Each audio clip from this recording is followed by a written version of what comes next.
Welcome to a Telltale Books video. I'm Greg, and I'm here to start a new series, one which I've talked about in my Weird Tales series that I wanted to start, about the early fantasy, horror, science fiction author named Francis Stevens. And the reason I wanted to get into Francis Stevens' work is that the next issue I need to read and review of Weird Tales, the July-August 1923 issue, has Francis Stevens' last story published in it. And she didn't write a whole lot, like 15 stories, I think, published in her whole time that I'm aware of. So I decided I wanted to go back and read it all because there's a lot of interesting things said about Francis Stevens. So Francis Stevens was actually Gertrude Barrows. Gertrude Mabel Barrows was her original maiden name, and her married name is Bennett, so Gertrude Barrows Bennett. And Francis Stevens was a pseudonym that she published under. She was born September 18th, 1884, died February 2nd, 1948, and was born in Minneapolis, Minnesota, and died in San Francisco, California. She had a primary occupation as a stenographer. And what's really interesting about her, what really led me to want to do this, is that she is described as the woman who invented dark fantasy. So that intrigued me. She didn't write a whole lot of fiction. Her first story was The Curious Experience of Thomas Dunbar, which is what I want to focus on in this video. She published it in Argosy in March of 1904, so she was only 21 years old. Her most acclaimed stories were published in the pulp magazines between 1917 and 1923. Okay, so that's just a little bit, very tiny bit about who Francis Stevens was. I'm going to continue using the pseudonym because that is her best known writing name for this entire series, so I'll be referring to her as Francis Stevens, although her first story was published under her name of G.M. Barrows. And that story is available in a variety of anthologies, as well as the original Argosy from March 1904.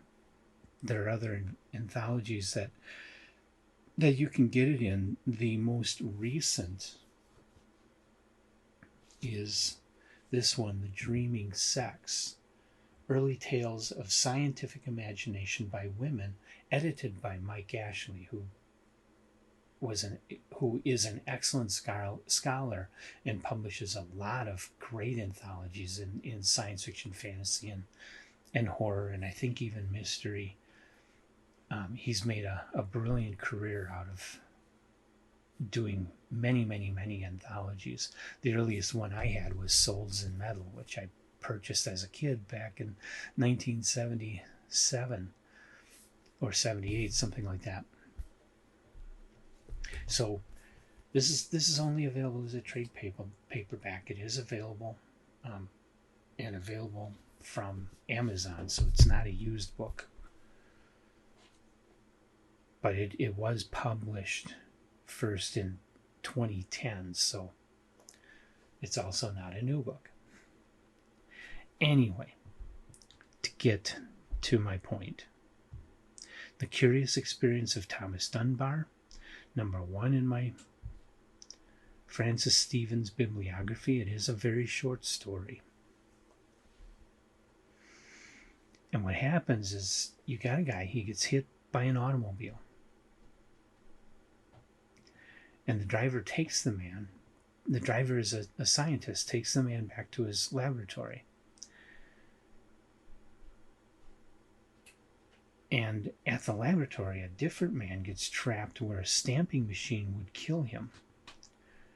But the guy that was hit by the automobile, he easily grabs a flywheel and stops the machine.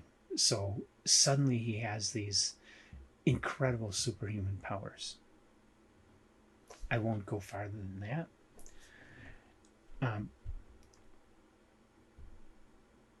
It's an interesting little story, and you have this imaginary chemical element that causes the victim to become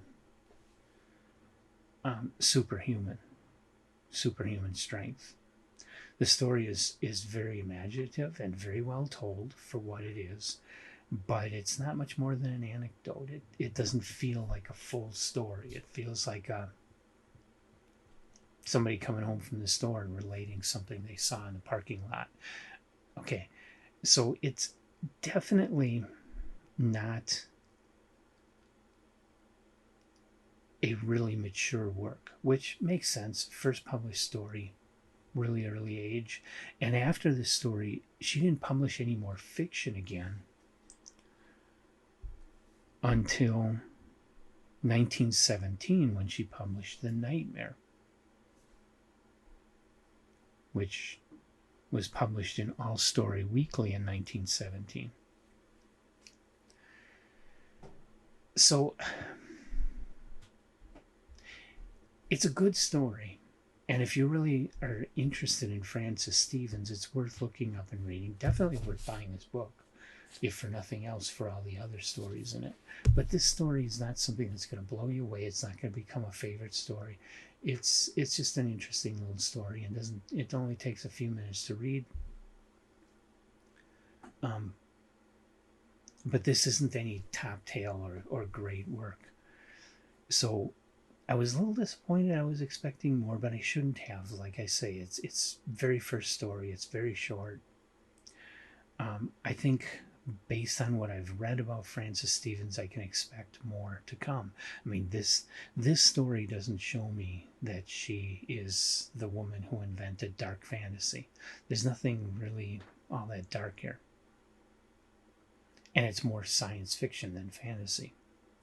So I'm looking forward to her next story, The Nightmare. I hope you will join me for that. If you've read The Curious Experience of Thomas Dunbar and have anything you'd like to say, please put it in the comments. Otherwise, like button, subscribe button. Check out our Etsy store. Check out our Pango bookstore if you're looking for a book to read. We have excellent used books for sale. And come on back for The Nightmare and all the other Frances Stevens, and eventually her last story, Sunfire, in the July-August issue of Weird Tales magazine. I'll be reviewing that entire magazine, but Sunfire will probably be pulled out and reviewed separately from the rest of it. So I hope you'll join me for